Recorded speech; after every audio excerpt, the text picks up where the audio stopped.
Travailleuses, travailleurs, chers amis, chers camarades.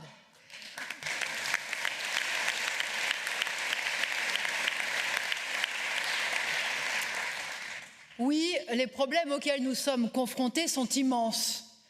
En plus de l'exploitation, des bas salaires et des 1000 difficultés quotidiennes, nous devons faire face à la guerre, à la crise climatique et à une société qui s'enfonce dans le nationalisme, le racisme, l'inhumanité et la barbarie.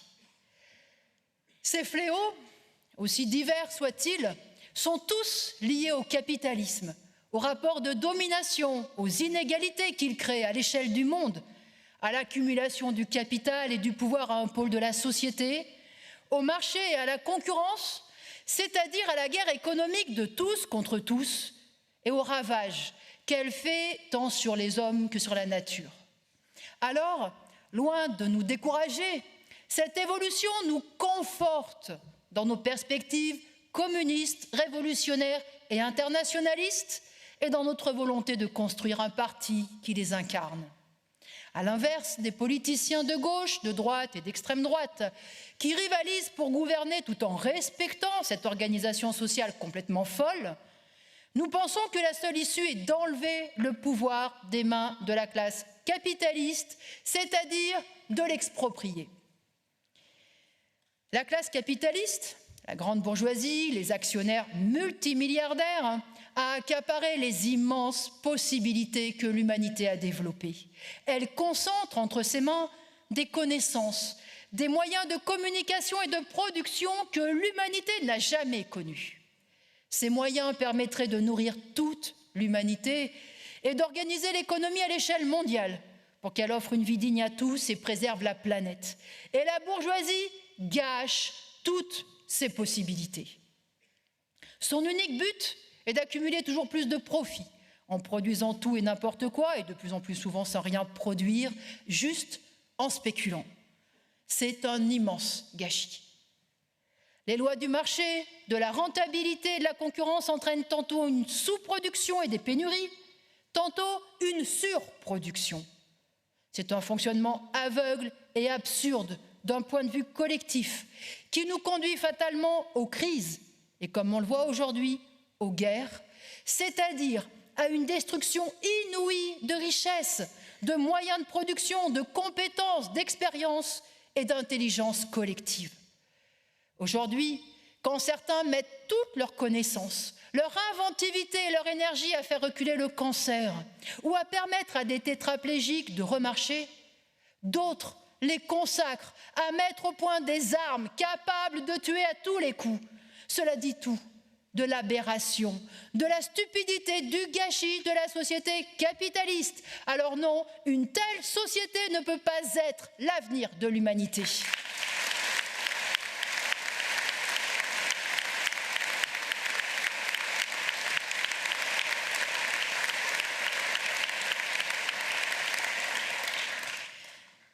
Depuis le début de la guerre en Ukraine, l'évolution guerrière du monde s'est accélérée. Tous les pays se réarment à marche forcée. En France, l'armée recrute à tour de bras. Le président de la République et le ministre des Armées sillonnent le pays, l'un pour inaugurer une usine de poudre, l'autre pour accélérer la fabrication de munitions. Et tous de se féliciter de la réindustrialisation de la France et des créations d'emplois qui en découlent. Pour reprendre ce mot qu'on nous sert à toutes les sauces, le capitalisme fait sa transition vers une économie de guerre. Nous continuerons donc de manquer de médecins, de lits d'hôpitaux et d'enseignants, mais nous aurons des missiles, des chars et des avions de combat à profusion. Sans compter que demain, les dirigeants nous demanderont peut-être de payer cette guerre avec notre peau sur les champs de bataille. C'est pour cela que Macron appelle au réarmement idéologique de la nation et particulièrement de la jeunesse. L'éducation civique et le service national universel sont chargés du bourrage de crâne. Tout cela en plus de notre petite piqûre de patriotisme quotidienne que nous injectent les médias en plus de notre petite leçon de morale quotidienne sur le courage et la lâcheté, en plus de notre leçon politique sur le fait que pour préserver la paix, il faut se préparer à faire la guerre. L'essentiel des travaux pratiques se déroule en Ukraine. Et gare à celui qui ne soutient pas l'envoi d'armes à Zelensky. Gare à celui qui ne fait pas de Poutine le nouvel Hitler, car, nous disent-ils, il faut soutenir les Ukrainiens. C'est un mensonge. Non seulement les pays impérialistes occidentaux n'aident pas les Ukrainiens en leur disant « allez vous faire trouer la peau », mais c'est leur politique qui les a poussés vers l'enfer de cette guerre. Parce que le bras de fer entre la Russie et les puissances impérialistes n'a pas démarré en février 2022 quand Poutine a envahi l'Ukraine. Hérité de la guerre froide, ce bras de fer a repris de plus belle depuis 1991, quand les pays occidentaux ont profité de l'effondrement de l'Union soviétique pour repartir à l'assaut de l'Europe de l'Est, pour l'arracher de la sphère d'influence russe, pour y gagner des marchés, y compris exploiter la main-d'œuvre et les fameuses terres noires convoitées par tous les capitalistes et les financiers de l'agriculture. Les puissances impérialistes ont accompagné cette percée d'une pression politique et militaire de plus en plus forte. Intégration des pays d'Europe de l'Est à l'OTAN, installation de bases secrètes de la CIA à la frontière russe, entraînement de l'armée ukrainienne par les Américains, livraison d'armes. C'est pour répondre à ces grandes manœuvres que Poutine a envahi l'Ukraine. Et des manœuvres semblables pour contrôler telle ou telle matière première, tel ou tel marché, se déroulent en permanence aux quatre coins du monde et toutes peuvent déboucher sur des déflagrations armées. Une chose est certaine, l'impérialisme en crise se montre de plus en plus belliqueux et les États-Unis se préparent ouvertement à une guerre avec le géant qu'est la Chine, c'est-à-dire à une troisième guerre mondiale, si tant est que nous n'y sommes pas déjà entrés. Tout cela parce que la guerre est la continuation armée de la guerre économique au cœur même du capitalisme. Exactement comme le capitalisme ne peut pas vivre sans crise, il ne peut pas vivre sans guerre. Alors il ne suffit pas d'appeler à des cessez-le-feu et demander aux fauteurs de guerre de se mettre autour d'une table pour faire la paix. Si on veut la paix à l'échelle du monde, eh bien il faut en finir avec le capitalisme.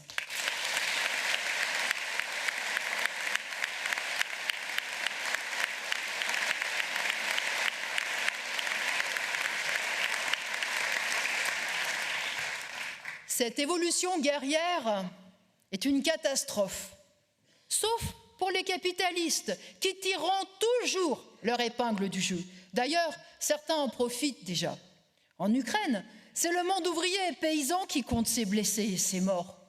Les oligarques, qu'ils soient ukrainiens ou russes, continuent de s'enrichir. Et pour les puissances impérialistes occidentales, c'est une sacrée aubaine.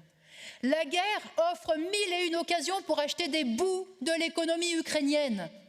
Le marché de la reconstruction de l'Ukraine est estimé à 500 milliards d'euros. C'est, paraît-il, le plus grand depuis la Seconde Guerre mondiale. Et il fait saliver tous les groupes occidentaux. La France a envoyé un émissaire spécial chargé de repérer les bonnes affaires. Il défendra sans doute la candidature de Xavier Niel, propriétaire de Free, qui lorgne sur le 3e opérateur téléphonique ukrainien. Et cet émissaire spécial compte déjà une victoire à son actif, puisque la France vient de remporter le marché de la fibre très haut débit que convoitaient les États-Unis. C'est 10 milliards d'euros de commandes garanties sur 15 ans pour un consortium réunissant 200 entreprises spécialisées dans les infrastructures numériques.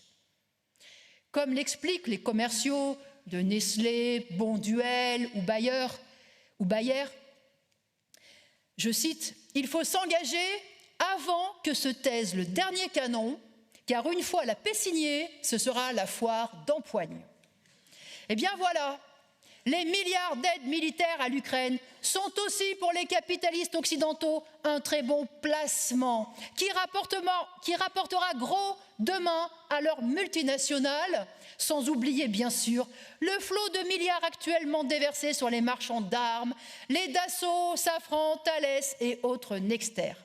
Alors clairement, s'ils veulent nous embrigader, ce sera pour que l'on meure pour leur profit. Alors, pas un sou de plus pour les marchands de canons, pas un homme pour la guerre des capitalistes.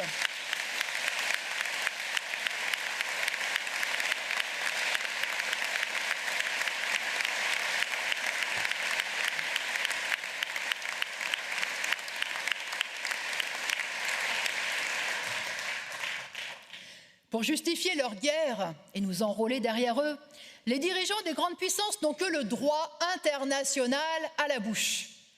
La liberté, le droit des peuples, quel cynisme, comme si ces valeurs avaient été un jour leur préoccupation. Regardez comment ces grandes puissances agissent vis-à-vis des Palestiniens. Cela fait 75 ans qu'elles ont décidé d'utiliser l'État israélien pour asseoir leur influence dans cette région du Moyen-Orient, riche en pétrole et cruciale pour le commerce international. 75 ans donc qu'elles entérinent la politique de colonisation et d'apartheid de l'État israélien. 75 ans qu'elles font des Palestiniens des réfugiés à vie au Liban, en Syrie, en Jordanie et des réfugiés à vie dans leur propre pays, à Gaza, en Cisjordanie et en Israël. Aujourd'hui, après 35 000 morts, au bas mot, après des familles entières décimées, 14 000 enfants tués en 6 mois, des hôpitaux, des écoles réduites en ruines, presque toutes les infrastructures démolies, la famine qui rôde, que font les Biden, Sunak, Macron et compagnie? Ils continuent de financer et d'armer Israël et de lui assurer un soutien sans faille. Et c'est précisément ce soutien sans faille qui donne à Netanyahou et à l'armée israélienne le sentiment d'impunité qui lui permet de commettre un massacre à Gaza et même de provoquer l'Iran, quitte à risquer le dérapage qui mettrait le feu à toute la région, menace qui plane en permanence. Alors oui, bien sûr, il faut dénoncer la politique de Netanyahou et il faut dénoncer celle de nos propres dirigeants. Les atrocités commises le 7 octobre par le Hamas ne peuvent pas justifier le bain de sang et les atrocités perpétrées à bien plus grande échelle par l'État d'Israël.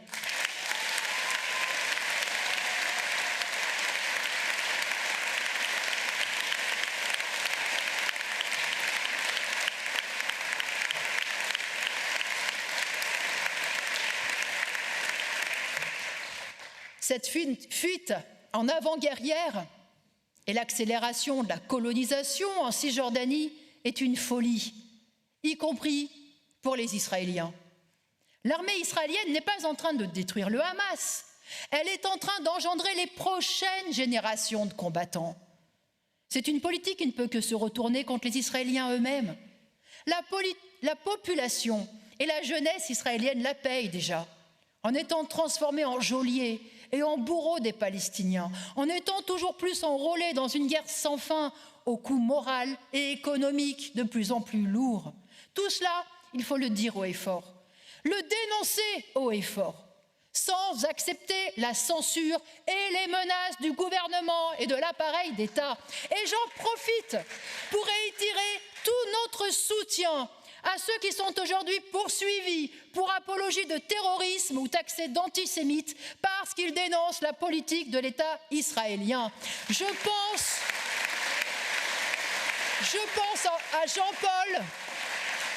pense à Jean-Paul Delesco, secrétaire de l'Union départementale CGT du Nord, condamné à 1 an de prison avec sursis. Et je pense aussi à tous ceux qui sont sur la sellette, de Rima Hassan à Anas Kazib, en passant par Mathilde Panot de la France Insoumise ou encore Philippe Poutou. Ne nous laissons pas intimider.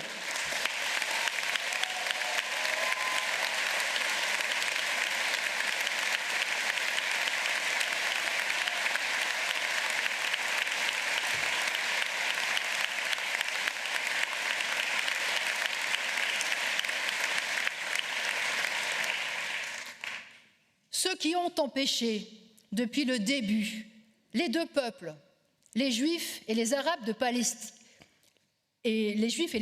Palestine, de vivre côte à côte. Ce sont les manœuvres de nos dirigeants. C'est leur politique impérialiste qui n'a cessé de dresser les peuples les uns contre les autres. Et ce sont ces dirigeants-là qui gouvernent le monde. Ce sont eux qui prétendent nommer le bien et le mal.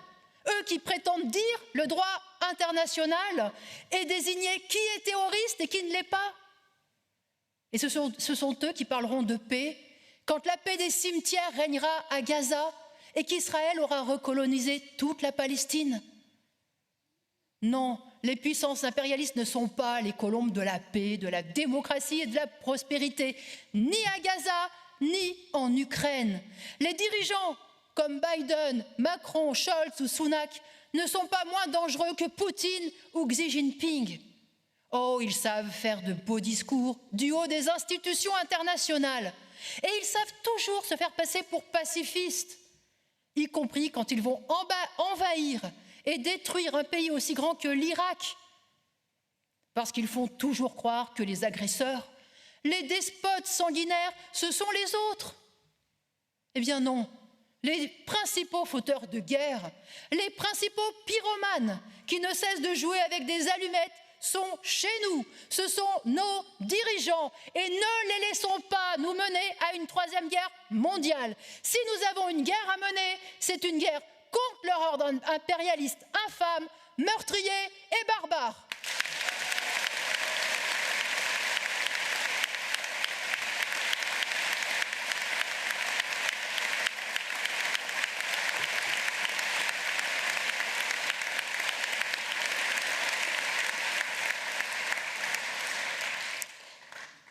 Si on a pu apprendre aux enfants des écoles le mensonge selon lequel l'Union européenne garantissait la paix sur le continent, c'est parce que depuis 80 ans, les principaux pays européens n'ont plus fait s'entretuer leurs peuples, comme ce fut le cas lors des 2 guerres mondiales. Mais rien que sur le sol européen. N'oublions pas que la guerre a fait rage avec l'explosion de la Yougoslavie et que loin d'être des forces de paix, la France et l'Allemagne ont encouragé leurs alliés respectifs dans leur nationalisme et leur séparatisme. Et les États européens, dont la France, en ont mené des guerres pendant tout ce temps-là. Depuis 1945, l'impérialisme français, pour ne parler que de lui, a mené des guerres coloniales à Madagascar, en Indochine, en Algérie, au Cameroun. Entre 1967 et 1970, pour contrer l'influence de la Grande-Bretagne et des États-Unis, l'armée française a encouragé les velléités de sécession du Biafra et attisé la guerre ethnique dans cette province du Nigeria. Cette guerre a engendré une famine, faisant 1 à 2 millions de morts. 25 ans plus tard, au Rwanda, toujours pour des raisons de rivalité avec les Britanniques et les Américains, l'État français a armé et soutenu le régime Hutu d'Abiyarimana. Macron regrette aujourd'hui publiquement que la France n'ait pas empêché le génocide des Tutsis. Mais c'est pire que ça, elle en a été la complice active. Aujourd'hui, les dirigeants de l'Union européenne, Macron en tête, ne font même plus semblant d'être pacifistes. Ils n'ont plus que le mot « guerre » à la bouche. Il faut se mettre en ordre de bataille pour mener la guerre contre la Russie, sans quoi l'Union européenne peut mourir. Oh, les dirigeants de l'Union européenne sont loin d'avoir les moyens de leur ambition, puisque, comme le regrette Macron, il n'y a ni armée européenne, ni défense européenne, ni diplomatie européenne, étant donné que chaque État veut rester maître de sa politique étrangère. Toujours est-il que l'Union européenne apporte sa petite contribution à l'évolution guerrière. Elle a débloqué 500 millions d'euros pour favoriser la production d'armements. Elle participe au financement de l'envoi d'armes, donc, et, comble du cynisme, ces fonds pour la guerre sont prélevés sur ce que l'Union européenne a nommé « Facilité européenne pour la paix ». Alors, non, l'Union européenne n'a jamais été et elle ne sera jamais porteuse de la paix. Et elle n'est même pas porteuse d'une véritable union. Ce que les dirigeants politiques de la bourgeoisie appellent la construction européenne n'a pas eu pour but de fonder de nouvelles relations entre les peuples, fondées donc sur la coopération et l'amitié. Elle a été l'œuvre des banquiers, des industriels, des marchands américains et européens obsédés par la recherche de profit et par leur concurrence. Les droits des travailleurs ou ceux des femmes n'ont jamais fait partie de leurs préoccupations. Pensez qu'en 80 ans de construction européenne, il n'y a même pas le début du commencement d'un SMIC européen et que le droit à l'avortement n'est même pas garanti à toutes les européennes et qu'il leur est même refusé à Malte et en Pologne. La seule et unique préoccupation des dirigeants qui ont voulu l'Union européenne a été dès le départ, et elle l'est restée, de construire un marché européen. Un marché pour tenter de dépasser le morcellement national, devenu depuis longtemps un frein pour leur économie. Par deux fois, au travers de la Première et de la Seconde Guerre mondiale, l'Allemagne a tenté de résoudre ce problème du morcellement, sans y parvenir. Finalement, c'est à l'amiable et sous la pression des États-Unis que les États européens se sont entendus sur un certain nombre de règles pour construire ce marché européen. C'est-à-dire une arène dans laquelle Volkswagen, Mercedes, Renault et Stellantis continuent de se mener une guerre impitoyable, comme ils le font contre les constructeurs extra-européens que sont les Ford, Toyota, Hyundai. Et c'est la même chose dans tous les secteurs, pour les laboratoires pharmaceutiques comme pour l'agroalimentaire, pour les télécommunications comme dans le transport ferroviaire et aérien, les assurances, le tourisme, etc. L'Union européenne n'a pas mis fin à la guerre économique entre les bourgeoisies européennes. Elle ne l'a même pas atténuée. Elle l'a simplement codifiée, bien sûr, sur le dos des travailleurs. Alors oui, cette Union européenne n'a rien pour plaire aux classes populaires. C'est l'Europe du capital, pour la simple et bonne raison que les États nationaux qui la composent sont au service du capital. Alors, l'Union européenne fait partie intégrante de toute la bande de brigands que les travailleurs auront à renverser, en même temps qu'ils renverseront les États bourgeois et expropieront la grande bourgeoisie.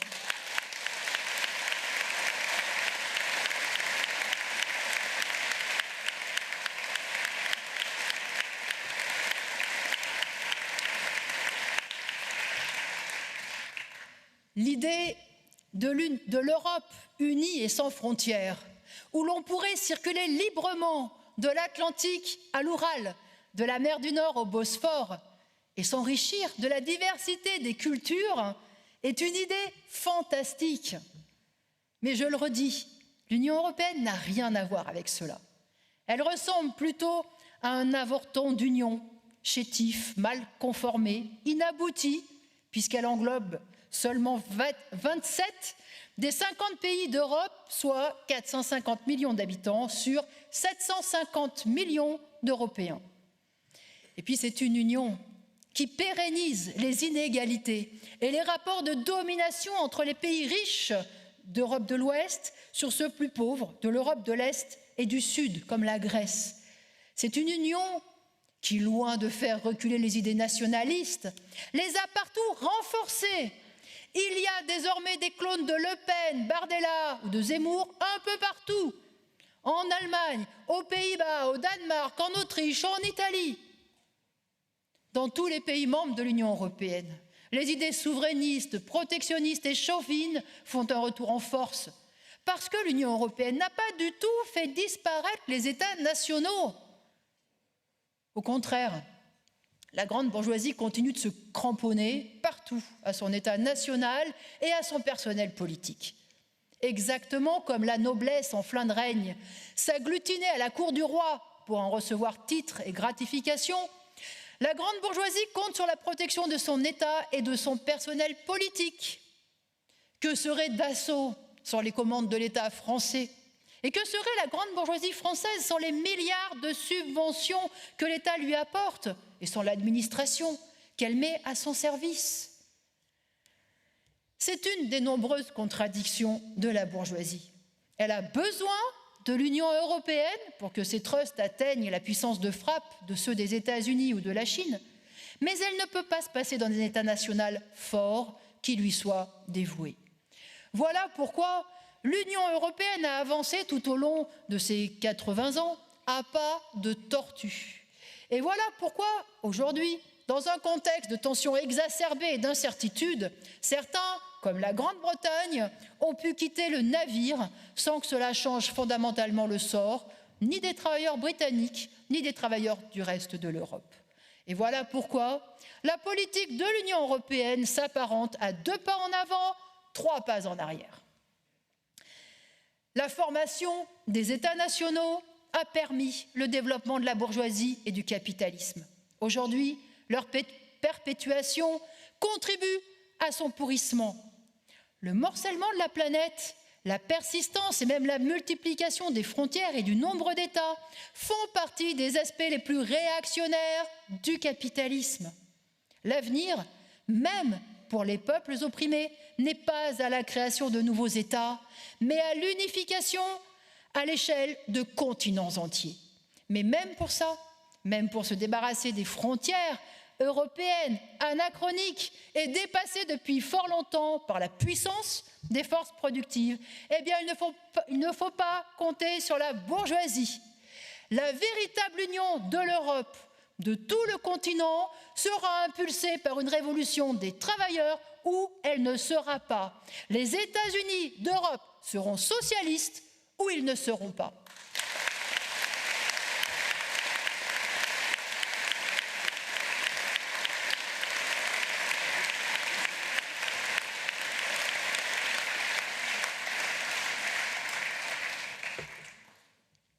Non seulement l'Union européenne n'a pas fait disparaître les frontières entre pays membres, mais sous la pression d'une extrême droite toujours plus forte, elle se barricade en construisant toujours plus de murs et de barbelés. Les dirigeants de l'Union européenne n'en sont pas encore à déporter les réfugiés vers le Rwanda et à supprimer le droit d'asile, comme l'a décidé cette semaine le Royaume-Uni, sous la direction de Rishi Sunak. Mais leur politique s'en rapproche.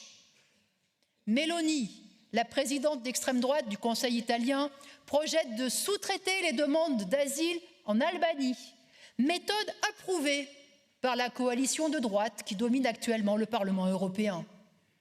En France, le gouvernement qui chasse sur les terres du Rassemblement national mène une véritable guerre contre les réfugiés sans papier, qu'il traque comme des criminels. Cette année, il a voté une énième loi pour pourrir la vie des travailleurs immigrés, qu'ils soient avec ou sans papier, pour réduire leurs droits, pour rendre plus compliqué le regroupement familial. Oui, Macron, qui s'est fait élire en 2017 et 2022 sur la promesse de faire barrage à l'extrême droite, passe aujourd'hui les plats à Le Pen. Preuve, s'il en fallait encore, que l'extrême droite ne peut pas être combattue par les urnes. Elle ne le sera qu'au travers d'une remontée ouvrière, où les travailleurs de toutes les origines et de toutes les couleurs de peau se battront ensemble.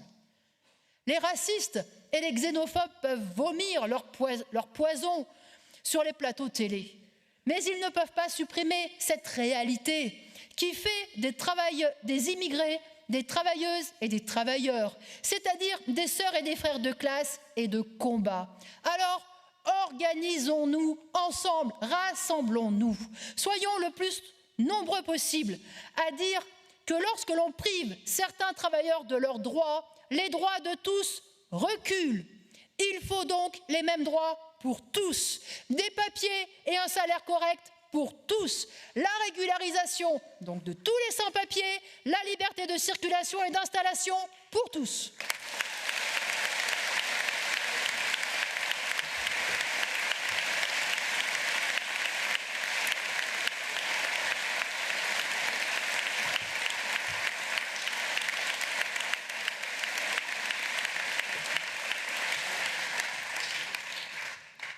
Pour nous, communistes révolutionnaires, l'internationalisme est bien plus que l'expression d'un humanisme élémentaire. Il est une nécessité objective, car il n'y a pas d'issue pour les opprimés et les exploités de cette planète en dehors d'une politique internationaliste. Le système capitaliste et la grande bourgeoisie règnent à l'échelle du monde. C'est donc à cette échelle-là, règne à l'échelle du monde. Et c'est à cette échelle-là que les forces productives ont pu déployer toutes leurs possibilités. Dans le cadre du capitalisme, cela a été l'internationalisation de l'exploitation et des souffrances pour l'écrasante majorité des peuples qui n'ont pas profité du progrès qu'il faisait naître. Mais si nous pouvons affirmer que la société est capable de nourrir, soigner, éduquer et assurer une vie digne aux 8 milliards d'êtres humains qui peuplent cette planète, nous le devons à cette internationalisation. C'est donc à cette échelle-là que les travailleurs ont amené leur combat. Et c'est à l'échelle internationale qu'ils devront réorganiser toute l'économie pour fonder une société supérieure au capitalisme. Et il faut être obtus ou volontairement aveugle pour ne pas voir que les principaux défis auxquels l'humanité est confrontée, la crise climatique, mais aussi le sous-développement d'une grande partie de la planète, ne peuvent être résolus qu'à cette échelle-là. Dans ces domaines, comme à l'occasion des guerres, on mesure combien le morcellement, les frontières et les États nationaux sont réactionnaires. Et pourtant, qu'est-ce qu'on entend tant de l'extrême droite que de la gauche, de la France insoumise, du PCF? Qu'il faut retrouver la souveraineté nationale, qu'il faut produire français. C'est un non-sens. Combien d'entreprises installées en France, de Toyota à Valenciennes, au chantier naval STX de Saint-Nazaire, en passant par ST Microelectronics à Grenoble, sont à capitaux étrangers, américains, japonais, italiens ou autres? Et combien d'usines, d'hôpitaux et même d'exploitations agricoles tourneraient sans les ouvriers ou les techniciens venus des 4 coins du monde, de Pologne, de Roumanie, du Pakistan, du Cambodge, du Maroc, de Guinée? Sans compter que les dites productions françaises partent pour la plupart sur le marché mondial, puisqu'en France, 1 salarié sur 4 travaille pour l'exportation. Alors qu'est-ce que c'est le Made in France? Des intérimaires étrangers qui fabriquent en France les flacons de parfum que Dior ou LVMH exportent en Chine ou dans les pays du Golfe. Il y a 180 ans, dans le manifeste communiste, Karl Marx et Friedrich Engels constataient déjà, je les cite, « Au grand désespoir des réactionnaires, la bourgeoisie a enlevé à l'industrie sa base nationale. Alors, camarades, laissons s'agiter ceux qui veulent faire tourner la roue de l'histoire à l'envers. Le combat pour l'émancipation des travailleurs devra être traduit dans toutes les langues. Il devra se diffuser d'un pays à l'autre, comme le sont les marchandises, les capitaux et les idées de la bourgeoisie. Parce qu'une chose est sûre et certaine, l'émancipation et l'avenir des travailleurs ne peut se dessiner qu'à l'échelle internationale.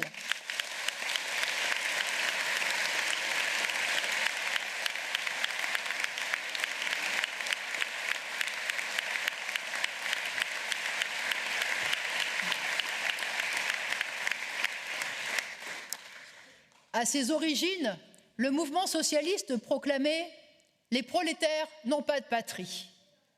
Aujourd'hui, les héritiers lointains du mouvement ouvrier, dans les syndicats comme dans les partis de gauche, se veulent les champions de la souveraineté nationale, du protectionnisme et des relocalisations industrielles qu'ils mendient aux capitalistes.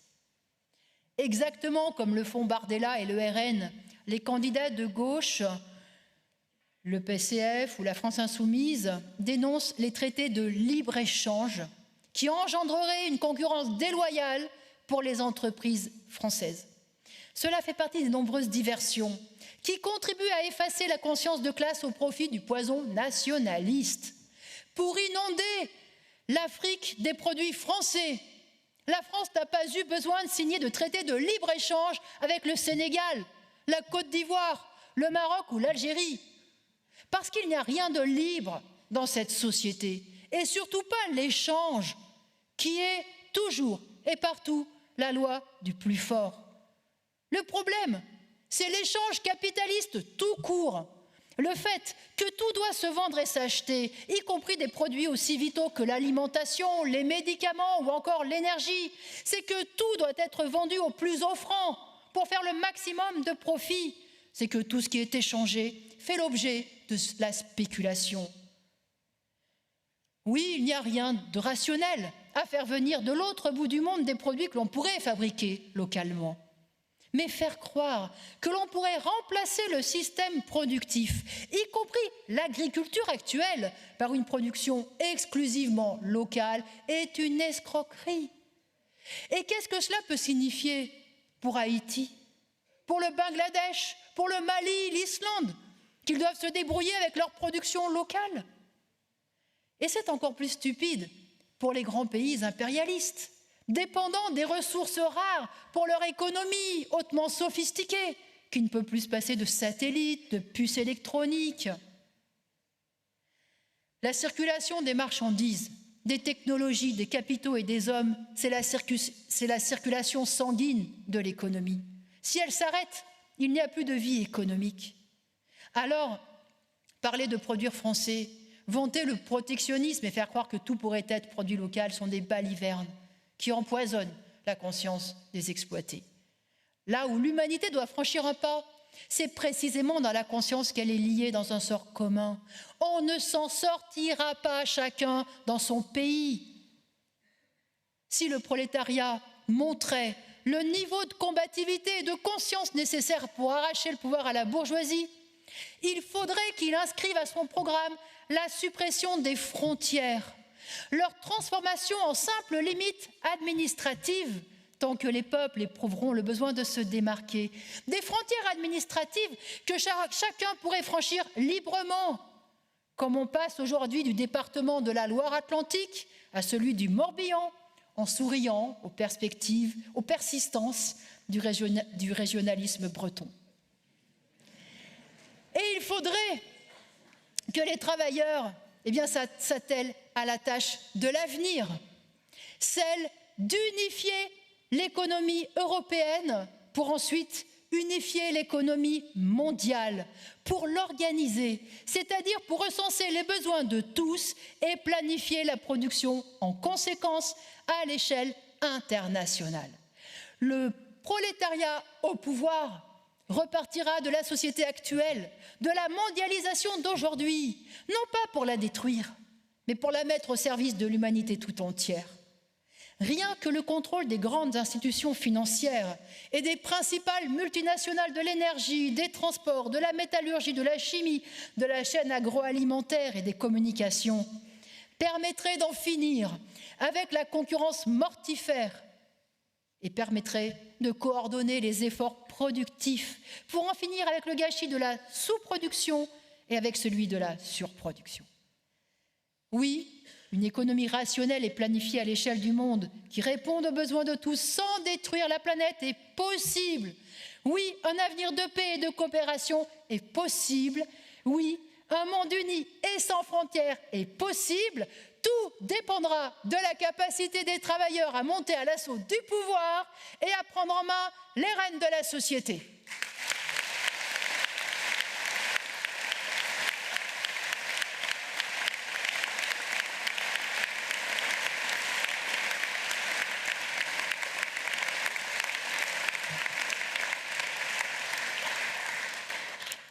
Finalement, ce qui est le plus riche d'espoir dans l'idée d'unifier l'Europe et plus généralement dans la mondialisation de l'économie capitaliste, c'est qu'elle relie les travailleurs du monde entier. C'est qu'elles font nous rencontrer, nous connaître. Elles nous permettent de travailler ensemble. Pour le moment, les milliards de prolétaires dont nous faisons partie sont unis sous le diktat du grand patronat et des financiers. Et nous tremblons tous quand le cours du pétrole, du blé ou du riz augmente. Nous subissons tous le même chantage à la compétitivité. Nous sommes unis dans la même inquiétude devant le licenciement, le chômage, la misère, le réchauffement climatique et la guerre. Eh bien, nous finirons par nous rendre compte que d'une extrémité de l'Europe à l'autre, et souvent d'un continent à l'autre, on retrouve parmi nos exploiteurs les mêmes groupes industriels et financiers. Nous finirons par nous reconnaître dans la lutte de classe menée par les travailleurs des autres pays et nous finirons par nous rejoindre dans la même vague révolutionnaire, comme cela s'est produit dans la foulée de la révolution russe de 1917 en pleine Première Guerre mondiale.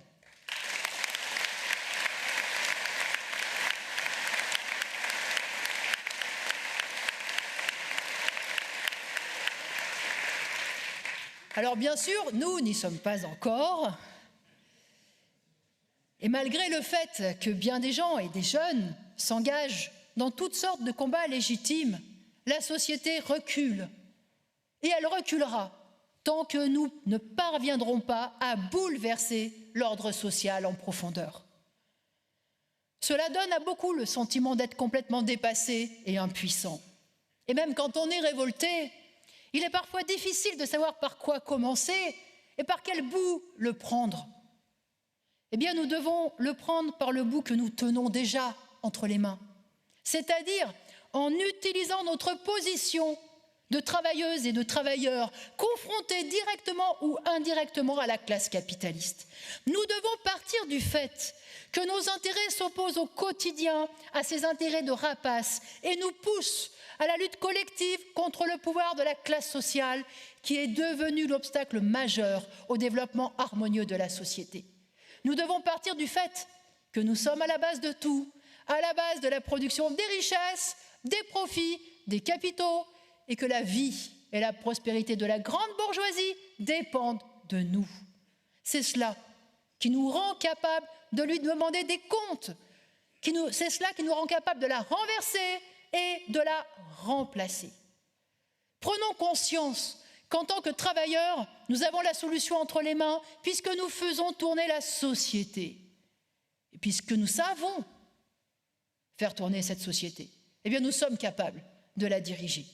Et il faut un parti qui incarne cette perspective. Pas un parti de politiciens qui demande aux travailleurs de voter en expliquant qu'ils s'occuperont de tout une fois élus. Il faut un parti de travailleuses et de travailleurs présents dans les entreprises, dans les quartiers populaires en permanence et capable de rassembler dans les périodes de lutte comme dans les périodes de recul.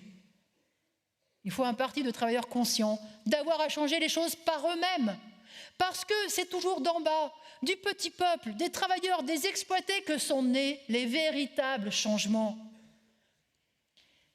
Les opprimés et les exploités peuvent endurer bien des souffrances et ils peuvent vivre au milieu de bien des horreurs. Parfois, pendant des mois, pendant des années, même des décennies. Mais il finit toujours par y avoir des révoltes et des insurrections. Alors oui, il faut un parti qui ait cette conviction révolutionnaire et qui regroupe des femmes et des hommes conscients que leur classe aura tôt ou tard le pouvoir d'agir pour que la société prenne le chemin du communisme. Et ce parti, il ne doit pas se concevoir comme un parti national, mais comme un parti international des travailleurs, avec des ramifications dans tous les pays, comme le furent les premiers socialistes, les premiers partis donc socialistes et communistes, quand ils étaient encore révolutionnaires. Ce qu'il faut viser, c'est la construction d'un parti mondial de la révolution, c'est-à-dire une internationale. Et regardons-nous, nous avons tous, de par notre histoire, de par notre vie, des liens familiaux avec les travailleurs de très nombreux pays. Quand nous ne sommes pas nous-mêmes issus de l'immigration, nous vivons et travaillons avec des femmes et des hommes venus des quatre coins du monde. Ce sont ces liens-là qui nous aideront à construire l'international dont nous avons besoin. Alors oui, retroussons-nous les manches, usons de notre force de conviction pour rallier aux perspectives communistes révolutionnaires des travailleurs de toutes les origines, de toutes les nationalités et de toutes les couleurs de peau.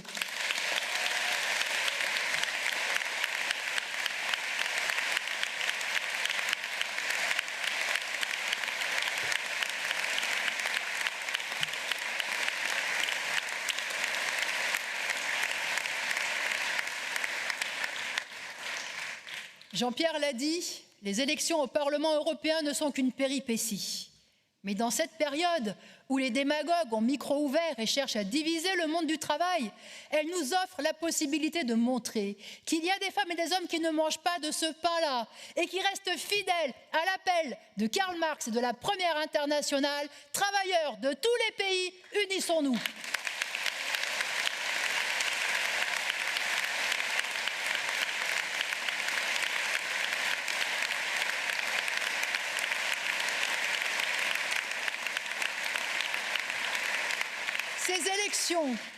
Ces élections nous donnent aussi la possibilité de montrer qu'il existe des femmes et des hommes qui ne se découragent pas, qui se réclament des intérêts des travailleurs et de la perspective communiste révolutionnaire.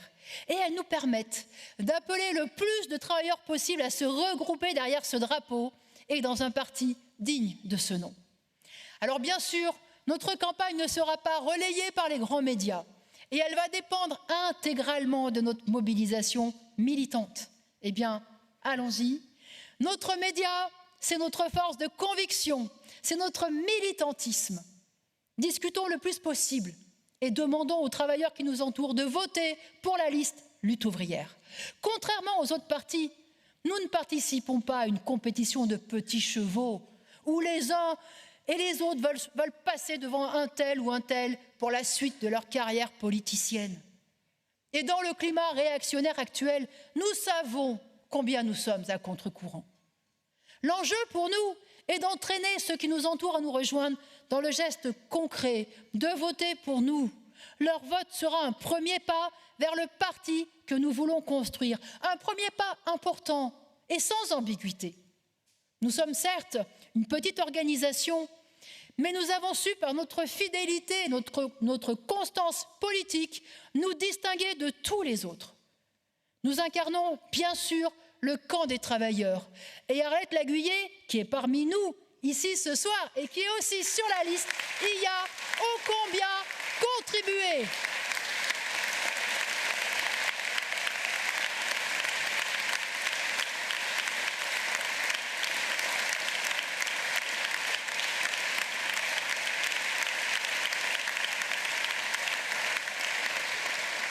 Alors oui, nous nous distinguons parce que nous incarnons ce camp, le camp des travailleurs.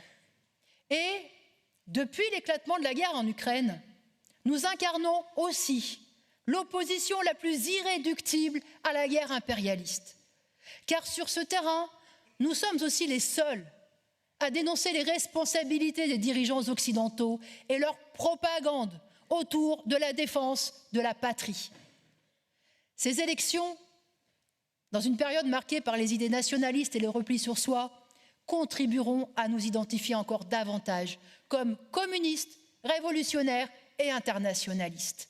Personne ne choisira de voter Lutte ouvrière par hasard ou sur un coup de tête, parce que l'affiche est super. Voter Lutte ouvrière demandera de la conscience, une capacité à résister au vent dominant réactionnaire et à tenir bon sur les intérêts et les perspectives révolutionnaires que porte le camp des travailleurs. Eh bien, faisons en sorte que ce geste soit fait par le maximum de travailleuses et de travailleurs. Nos idées ne pourront changer le cours de l'histoire de l'humanité que lorsque les masses s'en empareront. Cela ne sera possible que dans une période de remontée des luttes ouvrières et si ces idées restent vivantes dans les consciences des exploités. Cette campagne nous permet précisément de les faire circuler et de les propager bien au-delà de nos rangs. Alors, menons cette campagne avec l'enthousiasme et la détermination que nous apporte notre optimisme révolutionnaire. Chacun des votes qui se portera sur notre liste sera un pas vers la reconnaissance du programme de la révolution prolétarienne et un gage précieux pour l'avenir.